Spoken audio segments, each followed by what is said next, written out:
Бул менин колумдагы препарат Bacillus thuringiensis деген биологиялык каражат болуп эсептелет. Бул каражат экологиялык таза. Себеби негизин бактериялар түзөт. Бактериялар зыянкечтердин илдеттерин козгогондуктан буларды биоинсектицид деп коет да. Жалбыракты кемирүүчү зыянкечтер бар.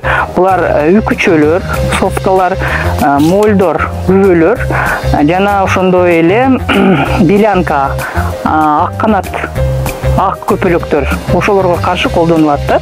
Көбүнчө ачык кыртышта бул дан өсүмдүктөрүнө, жер жемиштерге, жашылчаларга жана ошондой эле токой өсүмдүктөрүнүн зыянкечтерин жок кылса болот.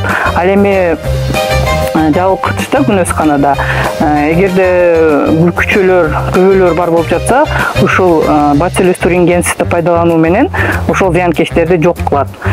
Bacillus thuringiensis ошол зыянкечтердин илдеттерин койгондуктан биоинсектицид болуп эсептелет. Колдонуу нормасы 1 килограммдан 3 килограммга чейин 1 гектарга.